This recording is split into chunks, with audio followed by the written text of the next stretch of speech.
કૌટુંબિક કારણોસર તેમણે કોલકાતા રહેવા જવું પડેલું. ત્યાં બંગાળી ભાષા શીખીને બંગાળી સાહિત્યનો પરિચય કર્યો. રવિન્દ્રનાથ ટાગોરની કવિતાની અસર થઈ. તેમણે પણ કાવ્યરચના કરવાની શરૂઆત કરી દીધી. વચ્ચે ઇંગ્લેન્ડ પણ જઈ આવ્યા, પણ બધો વખત સૌરાષ્ટ્રની ધરતીનો અવાજ તેમના કાનમાં ગુંજ્યા કરતો હતો. પોતે પહાડનું બાળક ખરાને. કોલકાતાથી પાછા આવ્યા પછી હટાળા દરબાર વાજસુરવાળા અને બીજો મિત્રો સાથે કયા ક્ષેત્રમાં કામ કરવું એવી મસલત કરી, પણ કોઈ નિર્ણય કરી શકાયો નહીં. તે રાત્રે હડાળા દરબારે સોરઠી બહારવટ્યા અને સંતોની વાતો કહી એમાં મેઘાણીને પોતાનું જીવનકાર્ય દેખાયું. તે વાતો તેમણે લખવા માંડી. પછી તો તેઓ અઠવાડિયામાં 3 દિવસ સાહિત્યનું લેખન કરે અને 3 દિવસ સૌરાષ્ટ્રના ગામડે ગામડે રખડે ને લોક સાહિત્ય એકઠું કરે. ચારણો, બારોટો, ભરવાડો, ભજનીકો, કાઠીઓ, રાવણહથ્થા ભરથરીઓ, ઘરડી દાદીમાઓ અને ગૃહિણીઓને મળી તેમની પાસેથી લોકગીતોનો ખજાનો ખોલાવે. જેમ બોલાય કે ગવાય તેમ જ લખી લેવું એ એમનું કામ. આ રીતે તેમણે જાત જાતની અનેક કથાઓ એકઠી કરી. સ્ત્રીઓના કંઠમાં પરંપરાથી જળવાયેલા લોકગીતો ભેગા કર્યા અને નવા ગીતો લખ્યાય ખરા. એમનું આ બધું જ કામ એટલે કે વાર્તાઓ કે ગીતો ભેગા કરવાનું કામ મોજ પડે એવું હશે, પણ સહેલું હશે? ન તો વાહન વ્યવહારની પૂરતી સગવડ, ન તો ભોજન ઇત્યાદિની. મોટે ભાગે ઘોડે બેસીને રખડપટ્ટી કરવી પડતી, તો વળી ક્યારેક ઊંટ પર નીકળવું પડતું. રેકોર્ડિંગ કરી લેવાની સગવડ પણ નહોતી. એક વખત ઝવેરચંદ પોરબંદરના બરડા મહાલના બગવદર બાજુ ગયા તો હતા વાર્તા શોધવા. ખૂબ ફર્યા, પણ વાર્તા ન મળી. આંટો નિષ્ફળ લાગ્યો ને પાછા ફરતા હતા ત્યાં યાદ આવ્યું કે આ તરફના મેરાણીઓ રાસડા બહુ સરસ લે છે, ને મન થયું કે ચાલ પ્રત્યક્ષ સાંભળું.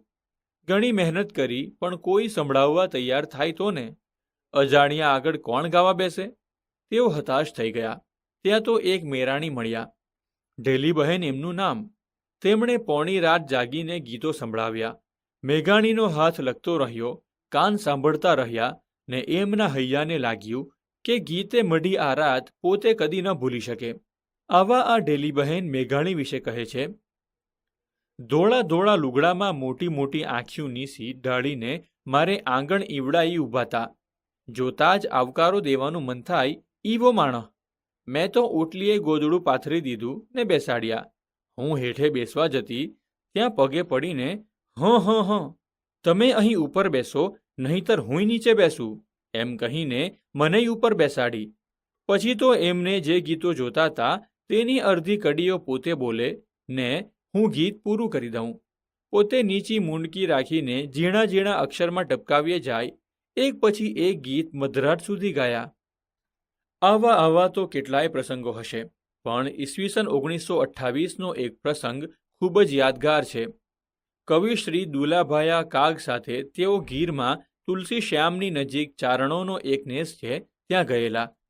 ત્યાંની હીરબાઈ નામની 14 વર્ષની એક ચારણ કન્યા એકલીએ પોતાની વાછડીને મારનાર વિકરાળ સિંહને વાછડીનું માંસ ચાખવા ન દેતા લાકડી વતી હાંકી મૂક્યો. એ પ્રસંગ વિશે કાગબાપુના જ શબ્દો: તુલસી શ્યામથી 2 ગાઉ અમે ખજૂરીને નેસડે હતા. ત્યાં રીડ થઈ, હાવજ ડણક્યો, હાકોટા થવા માંડ્યા. રોડકોડ થઈ હતી. ખાડું ધણ ઝૂંપડે આવતા હતા. તેમાંથી હીરબાઈ કરી એક ચારણબાઈની વોડકીને હાવજે પાદરમાં જ પાડી. અમે બધા દોડ્યા. 20 જણ હતા.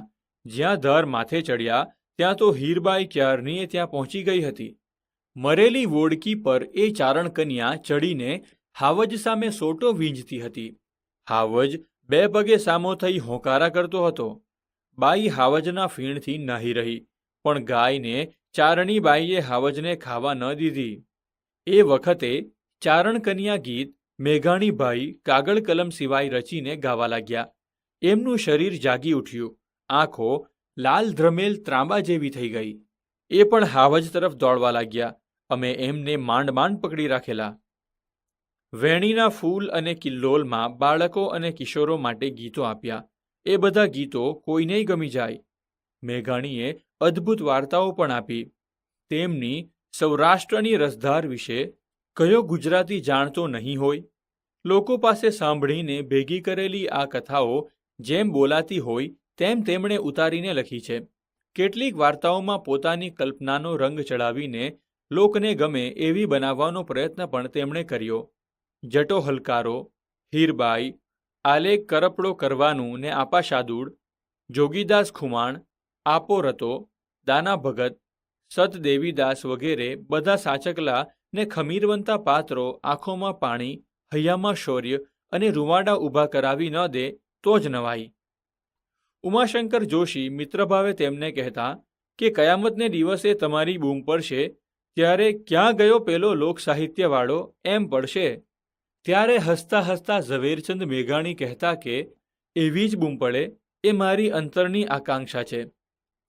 9મી માર્ચ 1947 સુધી મેઘાણીએ ઘોળી ઘોળીને ભરેલા કસુંબલરંગી લોકસાહિત્યના પ્યાલા લોકો હોશે હોશે પીતા જ રહેશે. સારાંશ.